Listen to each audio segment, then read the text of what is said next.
My Gavanden folks. Today we have this absolutely ridiculous looking integral from Math Stack Exchange, the home of ridiculously awesome integrals, that is. Today we have the integral from 0 to infinity of x times log square x times the logarithm of x squared, right, over x to the fourth power minus 1 dx. Interesting. So we might as well invoke a transformation that seems warranted given that we have x squared terms and an x dx term here. So we could let x squared equal u, which implies that 2x dx equals du, which further implies that x dx equals 1/2 of du, and that should make do quite nicely. The limits of integration are clearly not bothered. So our target integral I transforms into the integral from 0 to infinity of x dx turns into du. We have log square of x, so that turns into log square of root u times the logarithm of u over u squared minus 1 du over 2. So we have this factor of 1/2 outside. And of course, we'll invoke log properties, whereby this term here, we know that this is log of root u squared, which is equal to 1/2 of log u squared. So I here is, we have a factor of 1 over 4 times 1 over 2, so that's 1/8, the integral from 0 to infinity of, what exactly do we have left? Yes, indeed, log square u times log of log u over u squared minus 1 du. And now we can invoke another transformation to get rid of at least one or two logarithms, and that is letting log u equal t, which implies that u here equals e to the t, which further implies that du equals e to the t dt. Now the limits do transform. As u approaches 0, we have t, which is log u, approaching negative infinity. And as u approaches infinity, of course, t will also approach infinity. So this implies that I here equals 1 over 8 times the integral from negative to positive infinity of log square u, which is now t squared, of course. Then we have log of t over e to the 2t minus 1 e to the t dt. Okay, cool. And in case it wasn't evident initially, it is clear as day now that we will need complex numbers, which is awesome. Of course, the entire point of this video is, well, some complex numbers and the appearance of one of our favorite constants.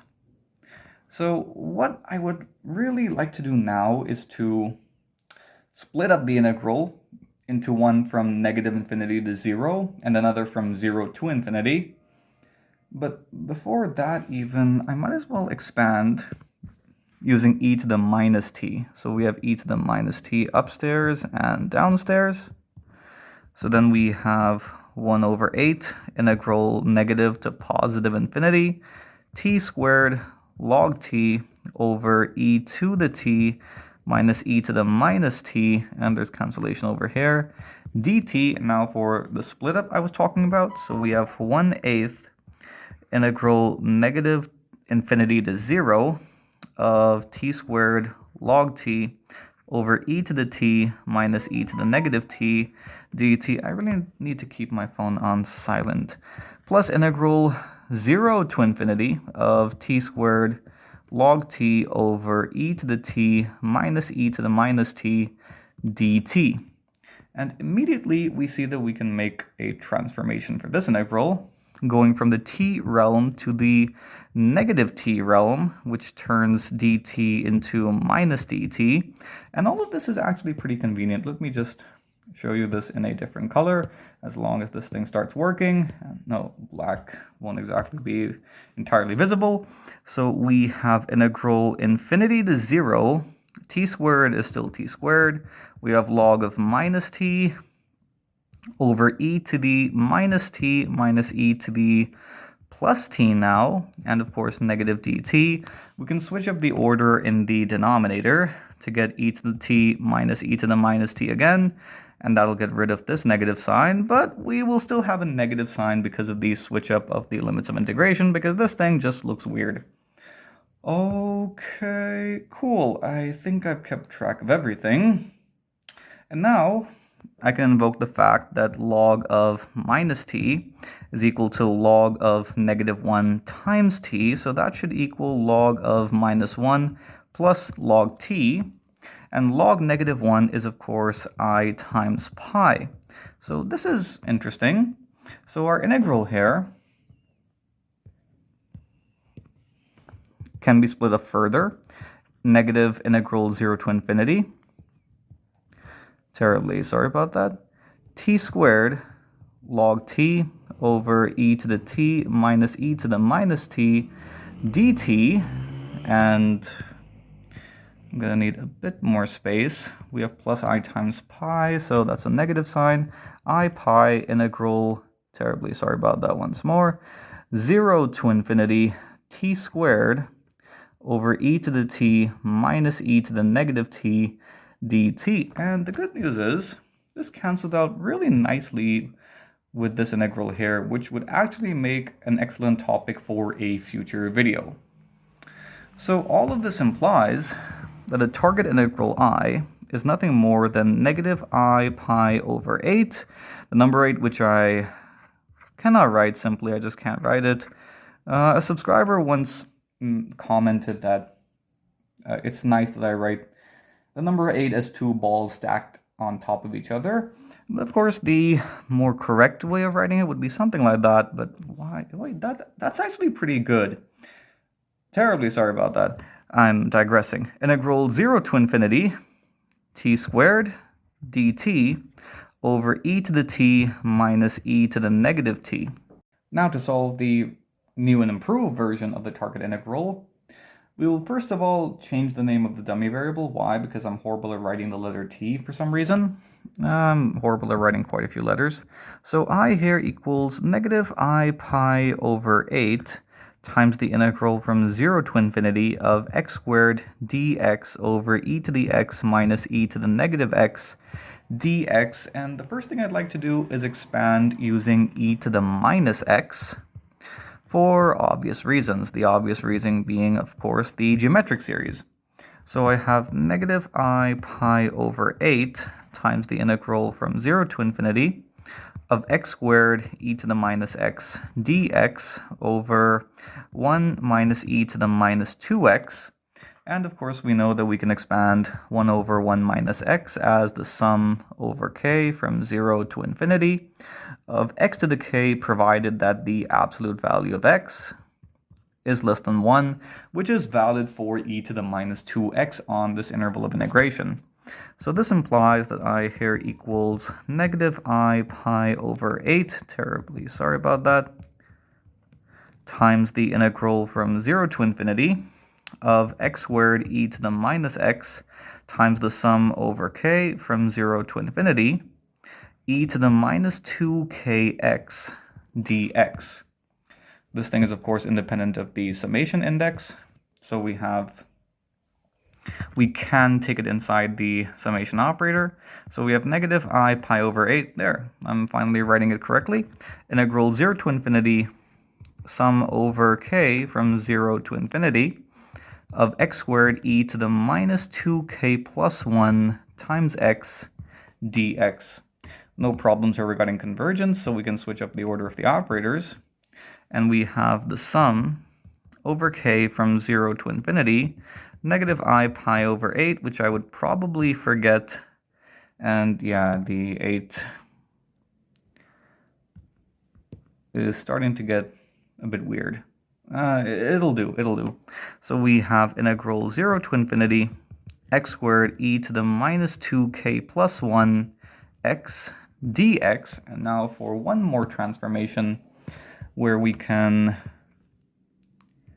let 2k plus 1x equal z, which implies that dx equals dz over 2k plus 1.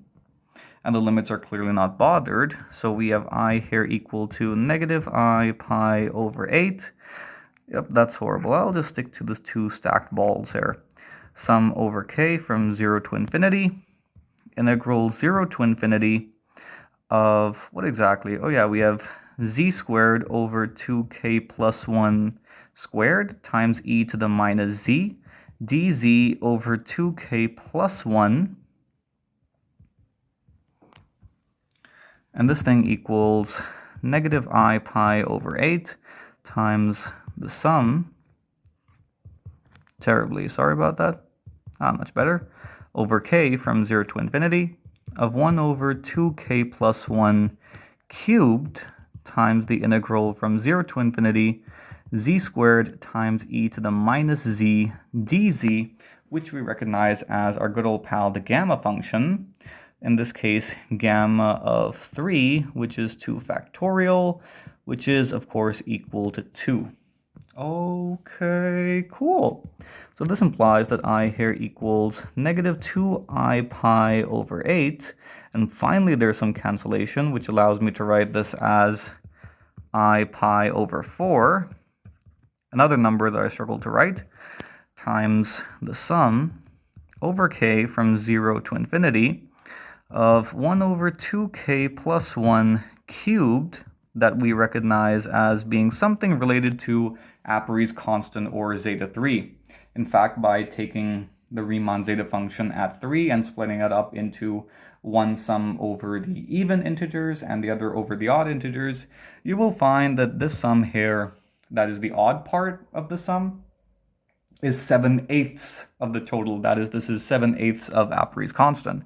So we have negative I pi over 4 times 7/8 of Apéry's constant. There it is again, but thankfully I can multiply by 4 and get rid of both 4 and 8.